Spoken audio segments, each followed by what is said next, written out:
kitchen, and you can see all the mud that's washed in. Moving into the living room, there's logs and debris and mud all over the floor. And picnic tables are in place, but over here there's more logs. Piece of piping, I don't know where that came from. Washed in, mud. Looks like it went out the door. It's dusty in there, but that could be footprints drug up. The upstairs.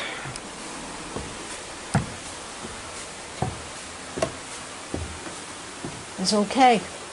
This was the safest place in the house when all those rocks were coming down.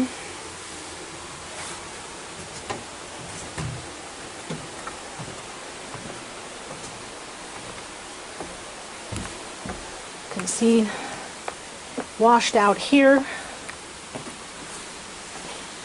and at the sidewalk alongside it is down to 1.5 feet there, and maybe 2 feet. And under the sidewalk here, this is all going to have to be redone. Washed around there. Went to the other side of the outhouse, but not much. And then came down and washed out right here at the bottom of the steps. That hole's 2.5 to 3 feet deep down there, and just kept going down the driveway, and we'll show you that later. Where we didn't go yet is out on the porch, and you can see there's maybe 4 inches of mud in spots there, tons of debris.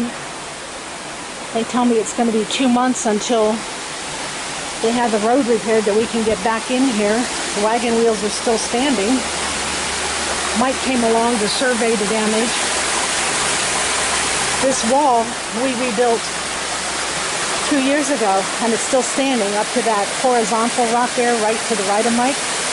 But from there up to the left of the large rock that's inscribed by Aycriggs Falls, there was also a wall, and that washed out. So that really needs to be reinstated, and all these rocks were not here. This was a clearing, so we'll be able to use these rocks. It's really sad. But the falls are spectacular. The pool's washed out at the top.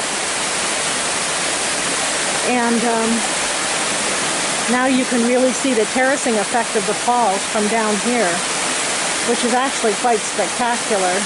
It's flowing nicely.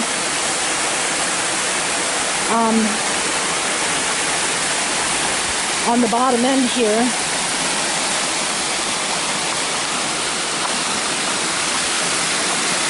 again, our wall held, but we're going to have to reinforce a few rocks. But down here, it washed out. That is 2 feet lower than it was before. So we need to shore up under the porch a little bit. And that's what we're dealing with. Needs a good power washing, needs a lot of stone moved, cement work, and that's going to cost a lot of money. And then plus getting supplies back here, and we need manpower. 2 months. So hopefully you'll be able to help us then. Thanks.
Okay, Mike and I are out here at Aycriggs Falls, beside the Bordner Cabin, about 25 feet out, which is the perimeter of where we maintain. The rest has gone back natural, and that's all fine and good, but we don't want the water to overflow and go into the cabin. So, Mike, what do you think?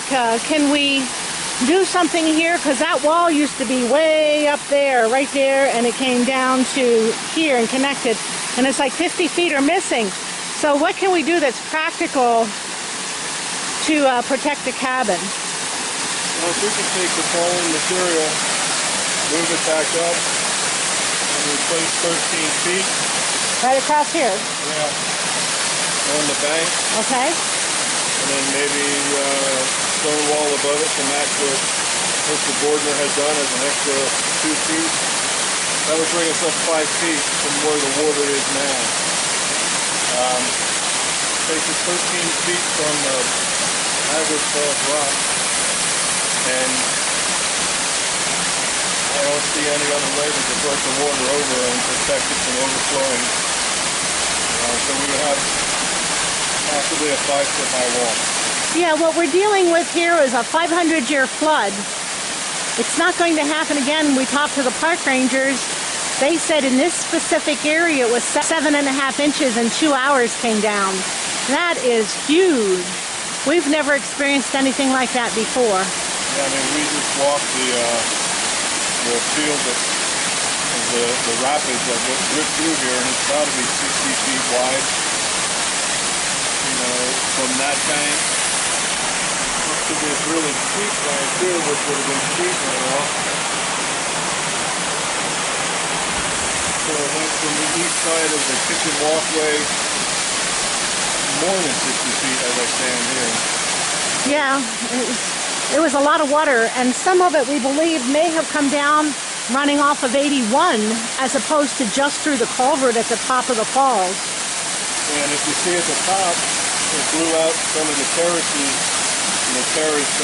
the old pools. The old swimming pools, and that was his source of drinking water at the time. And then here's a pipe, his drinking water pipe that is just twisted like a bow. Yeah, the copper pipe. That's a 1-inch pipe. That's a big one. So the force just blew here, ran across the porch, ran over to the side, flooded the cabin. The cabin has several inches of debris and mud. That's the least of our worries. Yeah, that we can clean out in a day or so, but this is going to take like a week of work, I believe. Yeah, and this stream is never going to flow. The falls are never going to flow the way they did. So we can't recreate what he did. We can only protect what is left. Yeah, okay. Thanks, Mike. This is a 25 feet behind the cabin that we had used to walk around, and it's all full of stone. It all has to be cleared out and made a pathway again so we can get around to the back and come off the porch. It's quite a mess, but with your help we can get it cleaned up. Thanks.